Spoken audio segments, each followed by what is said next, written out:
तो यहाँ क्या बताते हैं, तुम साहेब तुम संत हो, तुम सतगुरु तुम हंस।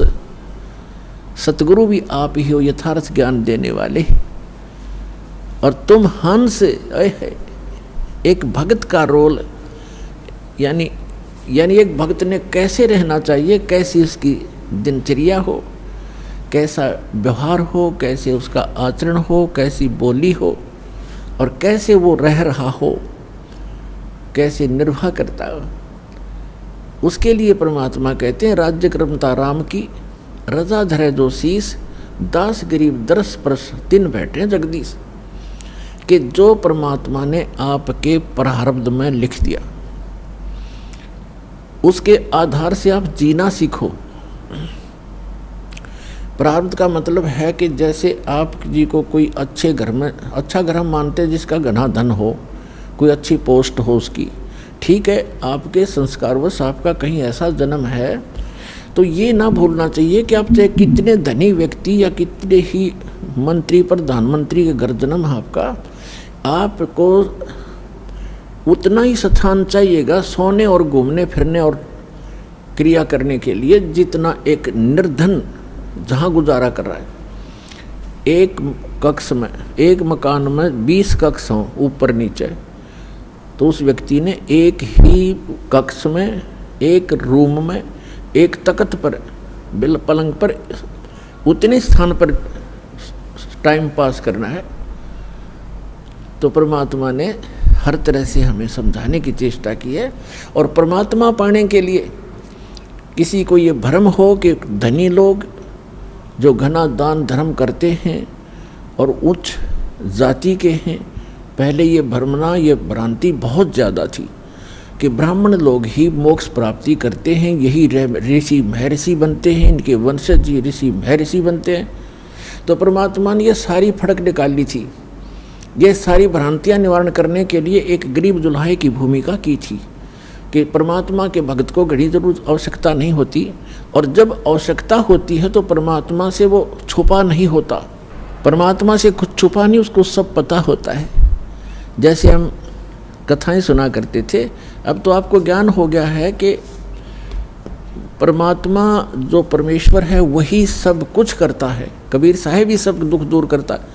लेकिन हम जिस भी इष्ट की स्तुति जहाँ बोल रही होती है, हम सभी उसकी पूजा करते हैं और मानते रहते हैं कि ये हमें सुख दे रहा है, और सब कुछ कर रहा होता है कबीर भगवान, क्योंकि वो ही गीता अध्याय नंबर 15 के श्लोक नंबर 16 और 17 में 3 पुरुष हैं, शरपुरुष और अक्षर पुरुष। इनके विषय में बताया कि खुद विनाशवान है, इनके अंतर्गत जितने प्राणी वो विनाशवान है।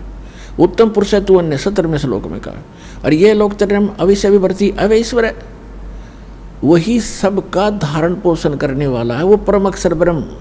इन दोनों से न्यारा सरपुरुष तो ये ब्रह्म है जो गीता का ज्ञान देता श्री कृष्ण में प्रवेश करके, और अक्षर पुरुष ये सरपुरुष जो है इसको सरब्रह्म भी कहते हैं, ज्योति निर्जन काल भी कहते हैं।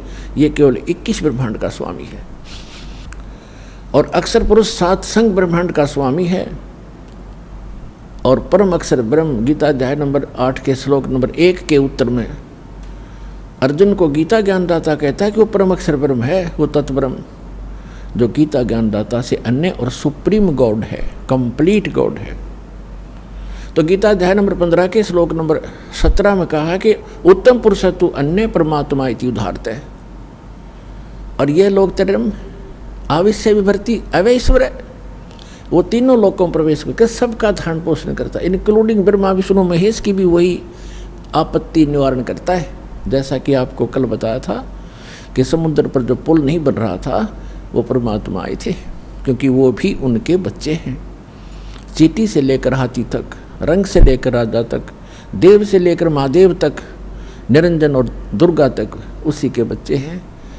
अपने बच्चों को वही संभालता है। अब जो दास आज प्रसंग सुना रहा है आपको, अब हम भगवान से मांगते हैं धन, और परमात्मा बने थे कति निर्धन, दुल्हा कपड़ा बन के अपना टाइम पास करते थे। वो हमें परमात्मा पर विश्वास करना सिखाने के लिए ये भूमिका कर रहे थे। यदि आप मुझ पर ऐसा विश्वास करोगे मेरे वचनों पर, तो मैं तुम्हारा हर समय साथ दूंगा।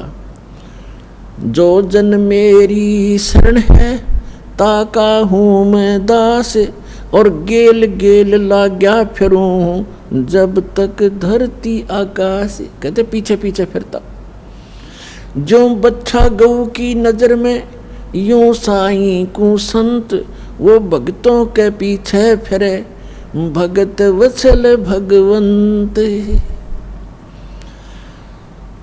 अब दास ने आपको बताया कि जब आप परमात्मा पर निर्भर हो जाओगे, उस समय परमात्मा कहते हैं यदि आपको किसी वस्तु की आवश्यकता होगी तो मैं आपसे दूर नहीं, क्योंकि मुझे सारा पता है आपको किस समय किस वस्तु की आवश्यकता पड़ेगी। परमात्मा कहते हैं कि जिनको विश्वास नहीं है परमात्मा पे और राम राम भी करते हैं, भक्ति भी कर रहे हैं, कहते क्या हुआ नाम जपणते जब मन में नहीं विश्वास। परमात्मा का विश्वास